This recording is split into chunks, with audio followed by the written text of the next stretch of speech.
Alors, on va commencer par l'olfaction.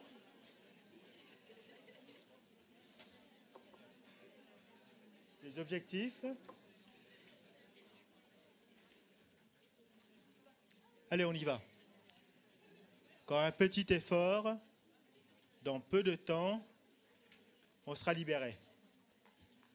Et je pense que c'est le dernier cours de neurophysiologie en plus. Ouais. Alors les généralités. Premièrement que, en fait, vous savez, vous qui connaissez tous de la biologie cellulaire, eh bien, vous savez que, en fait, il existe une classe de récepteurs tout à fait particulière qu'on appelle les récepteurs couplés aux protéines G. Eh bien, je ne sais pas si vous savez, mais la majeure partie des récepteurs couplés aux protéines G sont là, dédiés pour capter les molécules qui vont nous permettre de ressentir des odeurs. Et les mammifères que nous sommes peuvent différencier plus de 1000 odeurs différentes. Et donc, à chaque odeur, chaque molécule odorante va correspondre à un récepteur particulier. Le nombre de récepteurs est très important, environ 1000.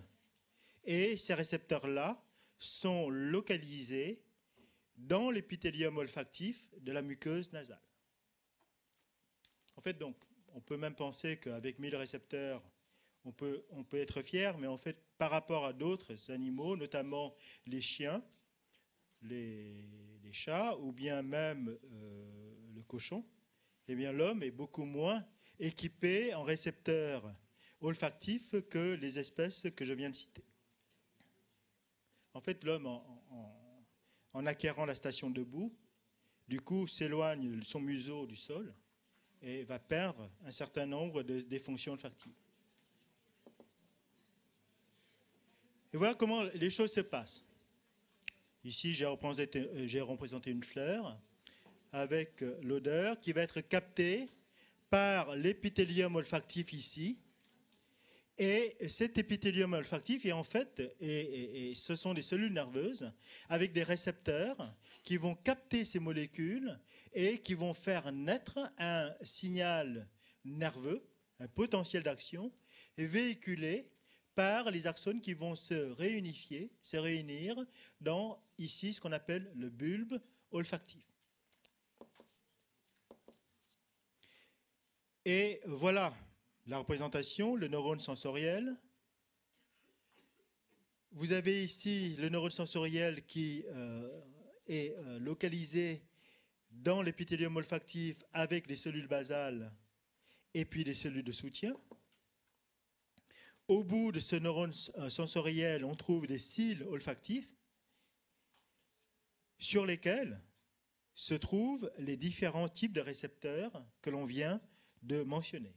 Plus de 1000 types de récepteurs différents dispersés sur ces différents cils olfactifs.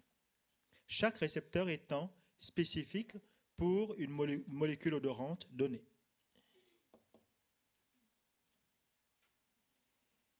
La dendrite qui va véhiculer le signal et ensuite l'axone qui va repartir. Et en fait, ce qui est important, c'est que ces axones, bien sûr, vont se regrouper dans une structure qu'on appelle le bulbe olfactif, mais surtout que ce bulbe olfactif est protégé du reste par une structure osseuse que l'on appelle la lame criblée.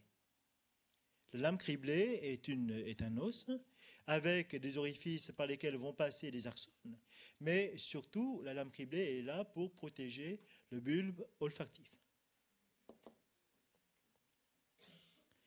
Alors ici, cette diapositive va nous permettre de voir comment les odeurs peuvent être perçues et distinguées. Alors ici, bon, c'est pas moi, j'ai pris la diapositive à partir d'une publication faite dans la revue de physiologie internationale. Donc vous avez ici une fleur avec une odeur tout à fait particulière, le poulet à côté, et puis le parfum.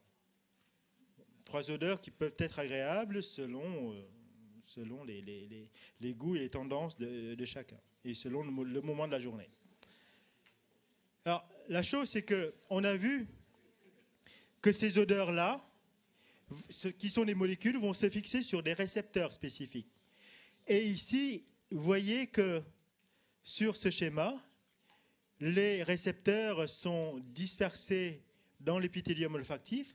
On va dire que l'odeur de la fleur va se fixer, les molécules permettant de véhiculer l'odeur de la fleur vont se fixer sur les récepteurs de type A, les autres des récepteurs de type B, les autres des récepteurs de type C, mais surtout ces différents récepteurs vont se réunifier au niveau du bulbe olfactif dans des glomérules qui regroupent les mêmes types de neurones qui captent les mêmes types de molécules odorantes.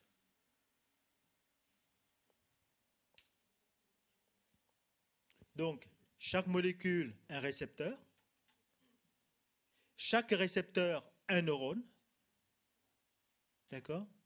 Et les différents neurones qui appartiennent à la même famille, c'est-à-dire qui expriment le même type de récepteur, sont dispersés dans l'épithélium olfactif, mais vont ensuite se regrouper au-dessus de la lame criblée, au niveau du bulbe olfactif, dans des structures qu'on appelle des glomérules.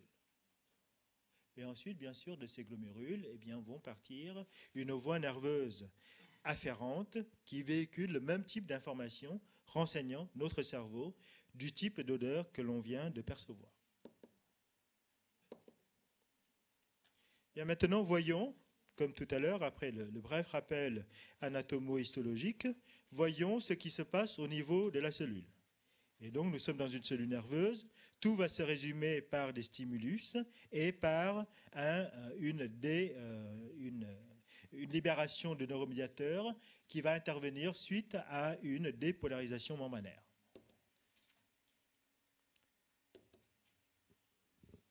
La molécule odorante qui arrive, qui va se fixer sur un récepteur couplé à une protéine G. Tous les récepteurs nous permettant de capter les odeurs sont des RCPG. Jusqu'à preuve du contraire. Mais jusqu'à maintenant, ce sont des RCPG. Ces récepteurs couplés aux protéines G vont être couplés à une protéine G particulière qu'on appelle le G-olf pour olfactif. Et dont la sous-unité alpha est une sous-unité alpha S, celle qui va permettre de stimuler la synthèse de la linécyclase. Qui va, lorsqu'elle est stimulée, va permettre la synthèse d'un P cyclique. Cet MP cyclique va surtout venir se fixer directement sur un canal ionique. Donc il n'y a pas de stimulation de la protéine kinase. L'AMP cyclique va venir se fixer directement sur un canal ionique, qui en l'occurrence est un canal laissant passer le sodium et le calcium. Il est non spécifique. Un canal cationique. Et ces canaux ioniques sont regroupés dans une famille qu'on appelle des canaux CNG, qui est l'abréviation des canaux activés par des nucléotides cycliques. Cyclic nucleotide gate. Yes. Gate pour porte, pas le milliardaire. Donc, les canaux activés par les nucléotides cycliques, notamment par l'AMP cyclique, mais aussi par le GMP cyclique. Alors, ces canaux calciques et sodiques, une fois qu'ils sont activés, que font-ils? Ils vont laisser rentrer le sodium et le calcium, suffisant pour entraîner une dépolarisation membranaire, laquelle va amener le potentiel de la cellule à un niveau suffisant pour entraîner l'entrée de calcium. Mais surtout ici, ce calcium-là qui rentre va venir se fixer directement sur un autre canal, qui est le canal chlorure. Et la fixation du calcium sur le canal chlorure va entraîner la sortie d'ion chlore. Donc la cellule va perdre des charges négatives. Et ainsi, la différence de potentiel entre l'intérieur et l'extérieur de la membrane va être aggravée.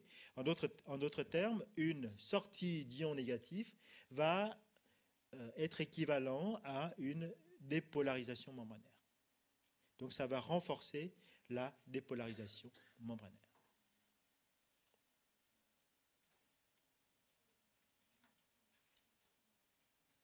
Donc voilà, les choses sont relativement simples. Vous avez 1000 types de récepteurs différents, au moins 1 millier de types de récepteurs différents. Chacun est spécifique d'une molécule odorante. Tous les récepteurs sont des récepteurs couplés aux protéines G, et quels que soient les mécanismes, eh bien, in fine, vous allez avoir une dépolarisation membranaire.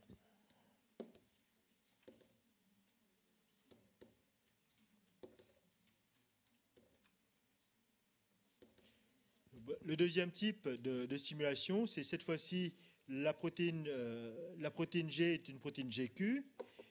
Comme toute protéine GQ, elle va stimuler la phospholipase C qui va transformer le PIP2 en diacylglycérol et en IP3.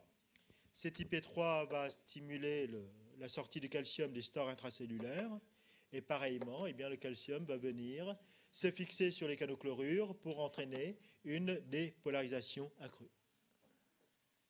Donc, dans l'un comme dans l'autre cas, vous allez avoir dépolarisation par sortie d'ion chlorure suite à l'augmentation intracellulaire de calcium.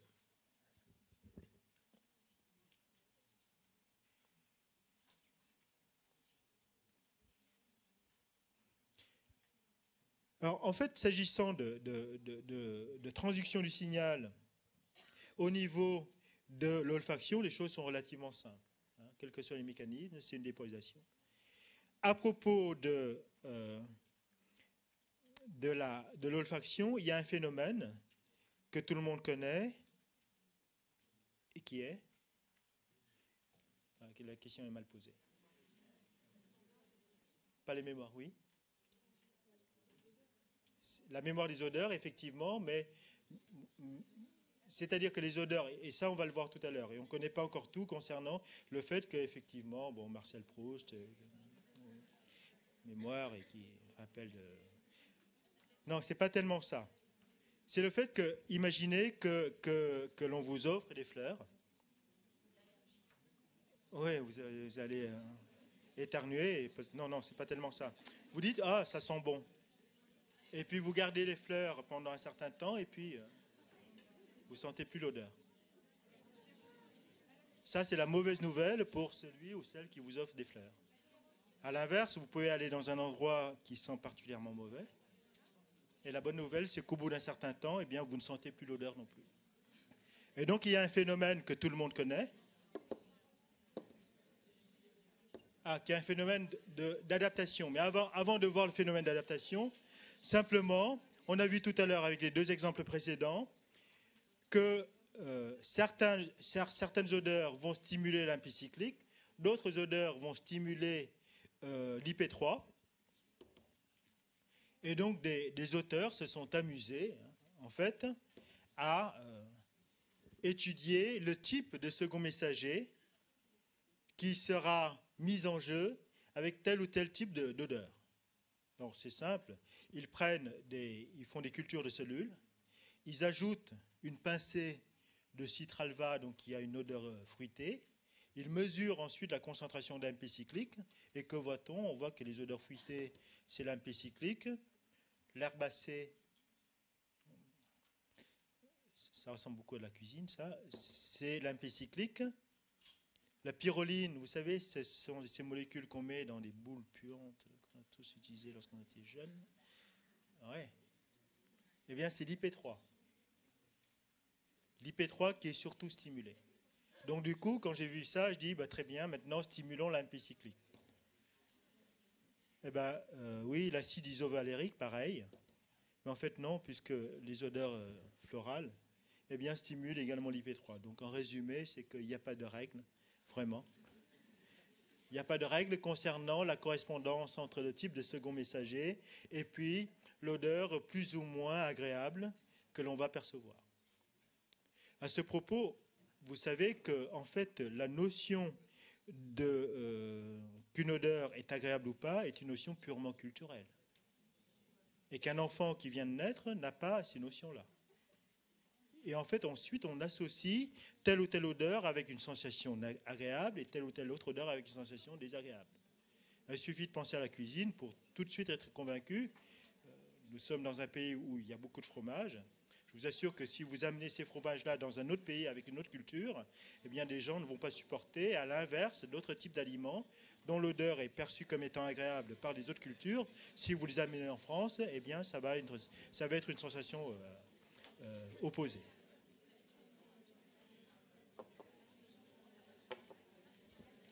Donc, le côté agréable ou pas, ça dépend vraiment de la culture. Ah, encore une autre chose intéressante. Chut. Si je vous disais, avant de vous parler olfaction et mémoire, si je vous disais olfaction et reproduction, est-ce qu'il y a des relations?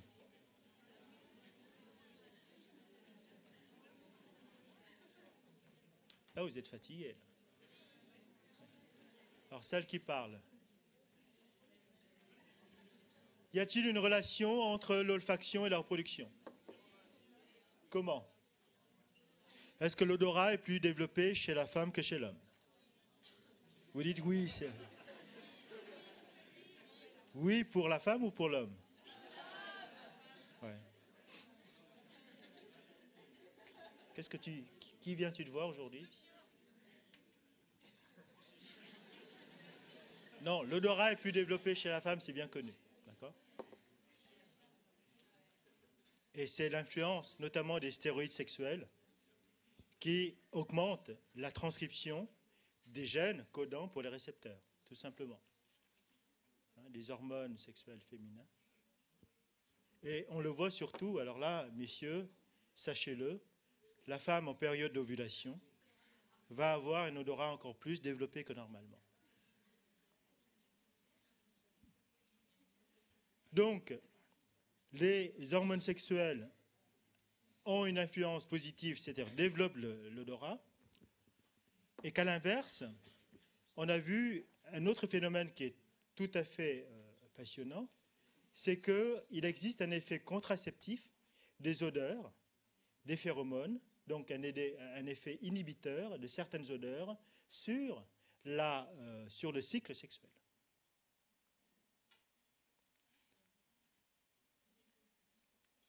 Et notamment, donc, ça a été démontré chez la souris, où des phéromones étrangers, donc une autre souris, pas celui qu'elle fréquente habituellement, passe par là,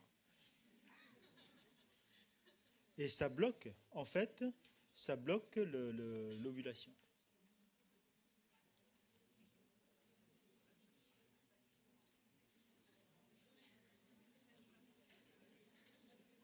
Alors, par quel mécanisme, on ne sait pas. On ne sait pas. Comme on va le voir tout à l'heure, eh bien, il y aura des circuits neuronaux qui partent partout dans le système nerveux central, et il n'est pas impossible que certaines odeurs désagréables vont influencer sur le cycle sexuel du mammifère de sexe féminin. Et voilà ce que je viens de dire tout à l'heure. Voilà le circuit. On va peut-être commencer par ça.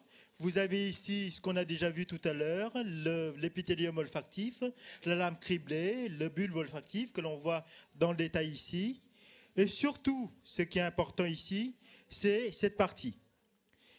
Et voilà le circuit, le chemin que va emprunter le signal nerveux qui va naître au niveau des récepteurs olfactifs de l'épithélium.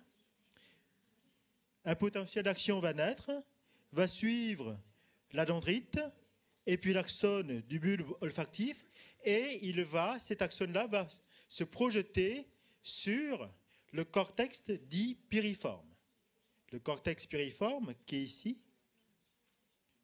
qui est à la base du cerveau, et ça va passer dans différentes structures, notamment le tubercule olfactif, l'amygdale et le cortex entorhinal. Mais surtout, donc, je ne vous demande pas de retenir ceci, surtout ce que j'aimerais que vous ayez en tête, c'est qu'à partir de ces structures corticales qui vont capter le signal nerveux, qui vous dit, voilà, on est en train de capter une odeur agréable, désagréable, fleurale, putride, etc., eh bien, il va y avoir des circuits qui vont se projeter sur d'autres aires dans le cerveau, notamment sur le thalamus, sur l'hypothalamus et sur l'hippocampe.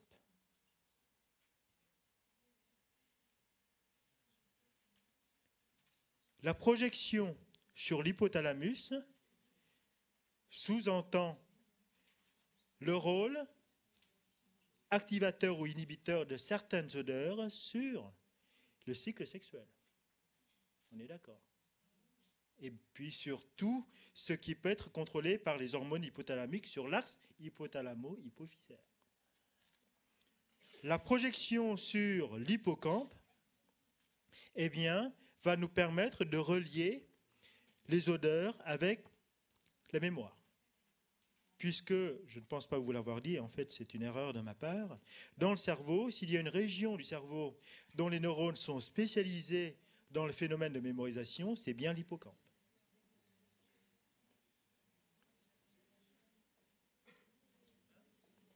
Et le phénomène de potentialisation à long terme dont on a vu tout à l'heure a été initialement décrit dans les neurones de l'hippocampe.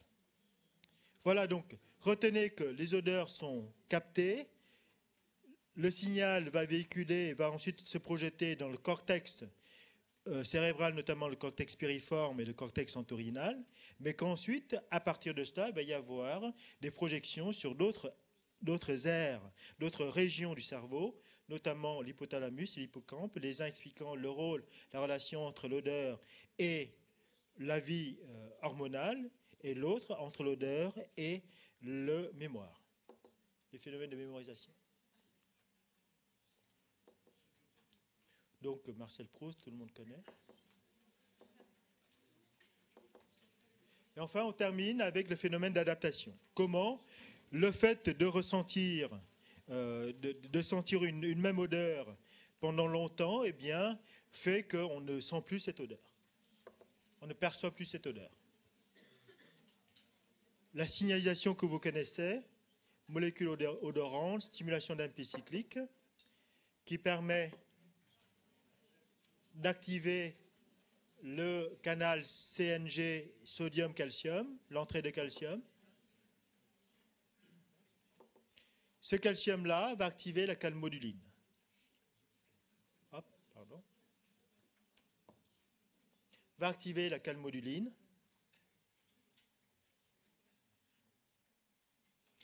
Et cette calmoduline va inhiber, par interaction protéine-protéine, va inhiber le canal sodium-calcium.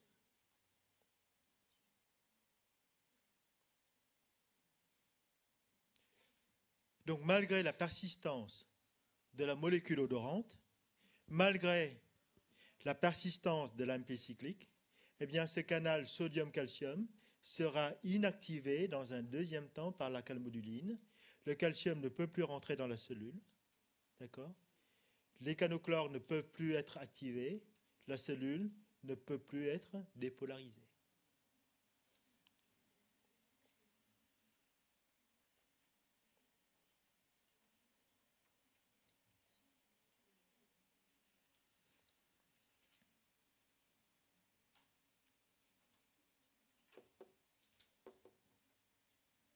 Alors, parlons des anomalies olfactives. Alors, on distingue l'anosmie, qui est l'absence de l'odorat. Une hyposmie, c'est une diminution de la sensibilité olfactive. Une hyperosmie, c'est le contraire. Et une dysosmie, c'est le fait de prendre le bouquet de fleurs qu'on vous a offert pour un pot de camembert, par exemple. Parosmie, les sensations olfactives inadéquates. Cacosmie, ce sont des sensations olfactives inadéquates et désagréables. Ah, pardon. Voilà, donc tout ça, c'est des définitions. Il n'y a pas tellement d'intérêt, sinon que de savoir que ça existe.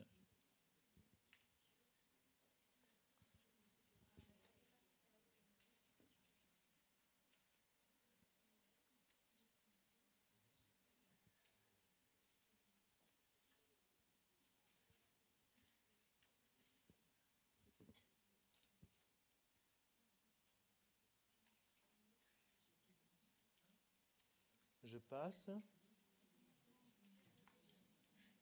Alors, les anosmies sont en général génétiques et les autres, hypo comme hyper comme dysosmie, sont des situations acquises, sont des anomalies que l'on peut acquérir.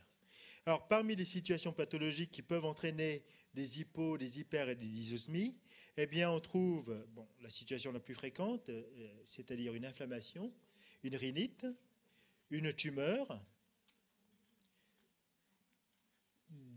à la suite d'un traumatisme.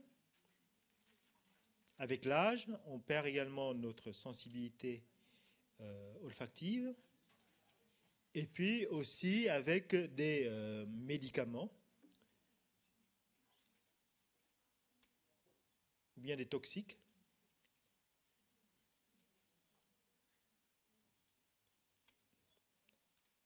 Et l'alcool étant un toxique comme un autre. Ou bien dans des situations de neurodégénératives telles que l'Alzheimer ou bien le Parkinson.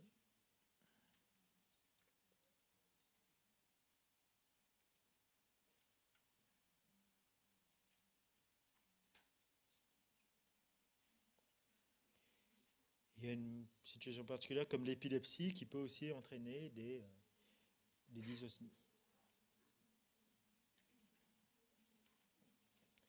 Et la schizophrénie. Voilà, donc ça c'est encore une liste qui n'a pas beaucoup d'intérêt. Sinon que il faut savoir que dans toutes ces situations-là, l'avoir vu au moins une fois, il y a une possibilité d'avoir une hypo, une hyper ou une dysosmie. Allez, on passe au goût, à la gustation.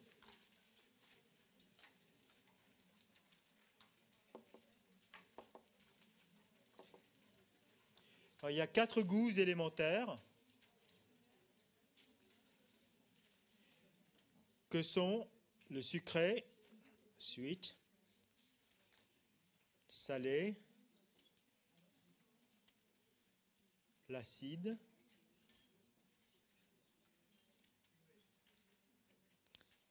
et la mer, qui est en généralement salée, mais en fait la mer ici c'est amer.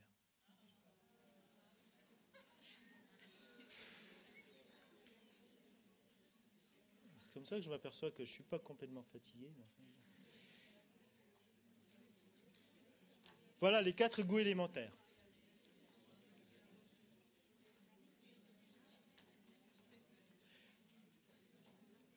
Alors les goûts sont captés par les papilles, disposés au niveau de la langue comme on le verra tout à l'heure, et en fait il y a 3 nerfs crâniens qui sont disposés, qui permettent de capter les goûts. Il y a le nerf 7 qui innerve les 2 tiers antérieurs de la langue, le nerf 9, 9e paire crânienne, qui innerve le tiers postérieur de la langue, et le nerf 10 qui innerve l'épiglotte. Et ensuite, ces nerfs-là vont faire synapse une première fois avec le noyau solitaire du tronc cérébral. De ce noyau solitaire va partir un deuxième nerf qui va se projeter sur le noyau ventro-postério-médian du thalamus. Et de là, eh bien, vous allez avoir une projection corticale. Et puis un retour sur l'amygdale.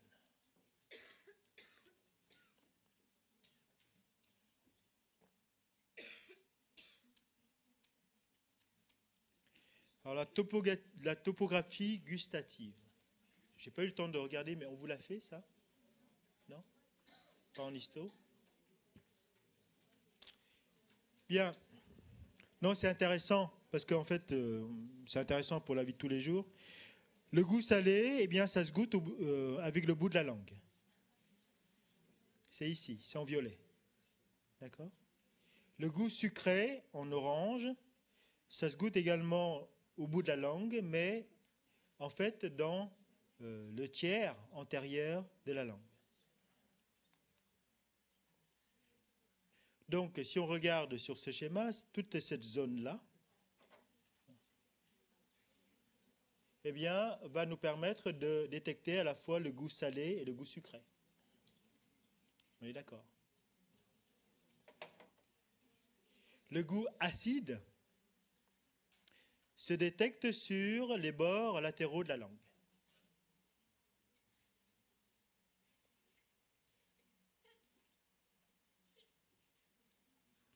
Et le goût amer, eh bien, ne se détecte que dans le tiers postérieur de la langue.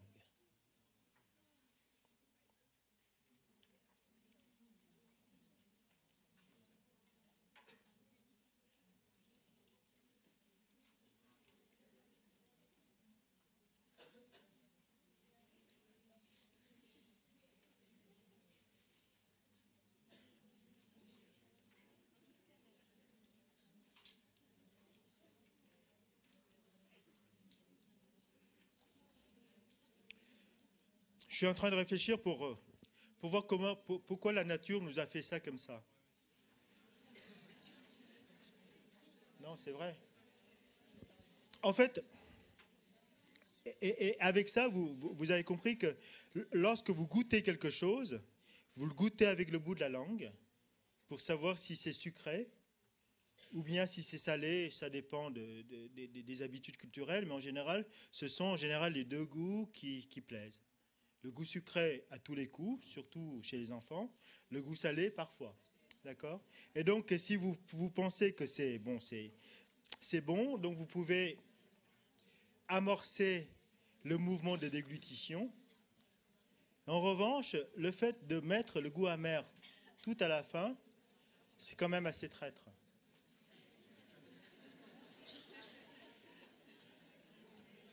Je sais pas, il y a... Parce que là, on est... Pour rejeter tout ça, il faut plus d'énergie. Enfin bon, peut-être que l'année prochaine, je vais avoir des pensées plus claires là-dessus. Maintenant, au niveau de la transduction du signal. Au niveau de la transduction du signal, donc on a vu qu'il y a 4 goûts élémentaires, le sucré, le salé, l'amer et l'acide. L'acide et l'amer. Quel que soit le type de goût, tout est encore une histoire de molécules. Et ce sont des molécules qui vont se fixer sur des récepteurs, lesquels sont localisés au niveau des papilles gustatives. Alors, on verra dans le détail le type de transduction du signal pour chacun de ces 4 goûts élémentaires. Mais retenons que après la fixation de la molécule sur le récepteur, et ici les deux types de récepteurs peuvent se voir, soit le récepteur couplé à une protéine G, soit un récepteur canal ionique. Après la fixation de la molécule sur le récepteur, vous allez stimuler de façon secondaire des canaux ioniques qui vont entraîner une dépolarisation, une entrée de calcium et une libération de neuromédiateurs. Donc, c'est vraiment la base de la neurophysiologie. Libération de neuromédiateurs. Ici, le neuromédiateur, c'est surtout la sérotonine, comme vous le voyez.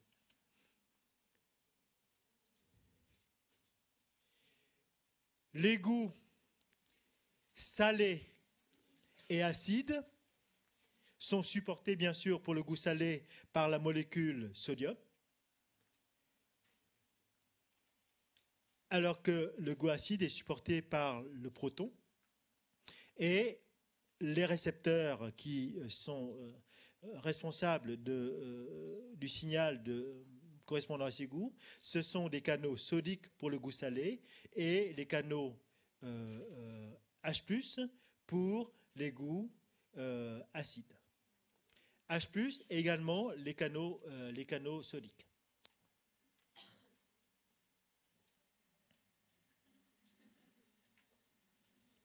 Le goût amer est supporté par les récepteurs couplés à la protéine G, de même que le goût sucré.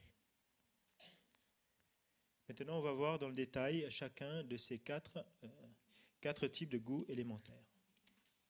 Le goût salé d'abord. C'est le plus simple. donc le sel, le sodium.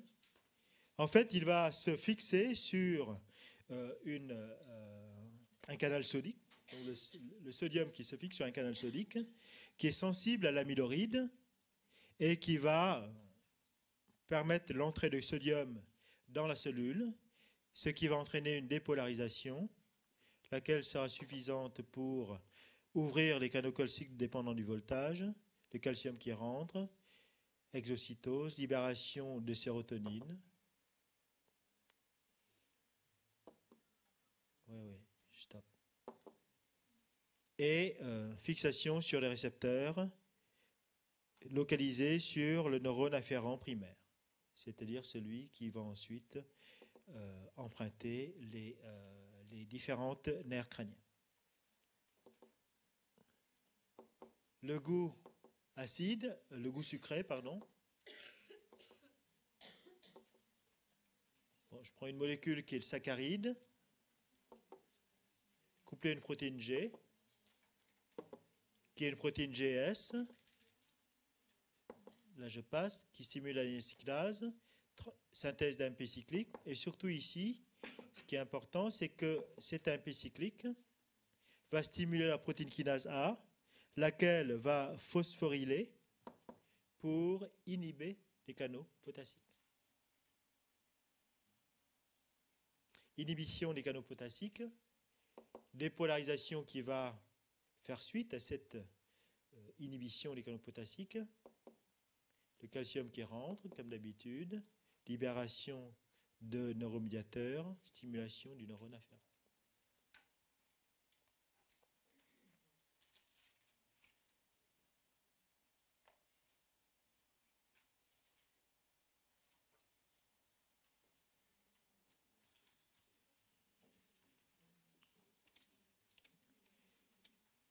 Le goût amer. Alors la quinine est une molécule qui a ce goût, qui se fixe sur un récepteur couplé à la protéine G. Ici, la protéine G en question porte un nom particulier qui est la guste-ducine. Cette guste-ducine, elle a comme particularité de stimuler une enzyme qu'on n'a pas encore vue jusqu'à maintenant, qui est la phosphodiestérase, laquelle, lorsqu'elle est activée, va hydrolyser l'AMP cyclique et la transforme en AMP. Donc va inactiver l'AMP cyclique.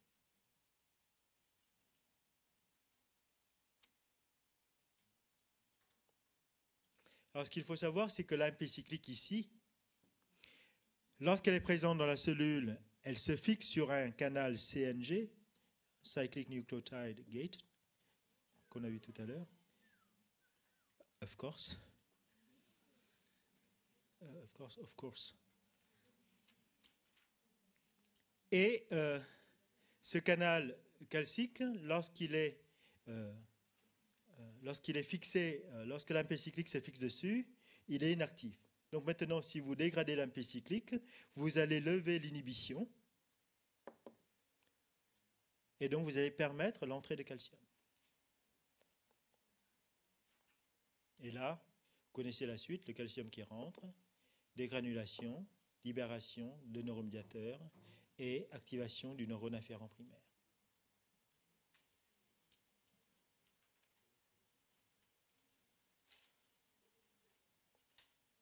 Voilà les différents mécanismes de transduction du signal. Je ne vous avais pas fait le signal acide, mais c'est pareil, hein, c'est le proton qui va se fixer sur un récepteur canal, lequel est un récepteur sodique, un canal sodique qui va laisser rentrer le sodium, et dépolarisation et entrée de calcium et libération de neuromédiateurs. Voilà ce que l'on sait aujourd'hui concernant la transduction du canal du signal responsable du goût. Finalement, j'ai terminé mon cours. Donc je vous libère un petit peu plus tôt. Tout le monde est fatigué.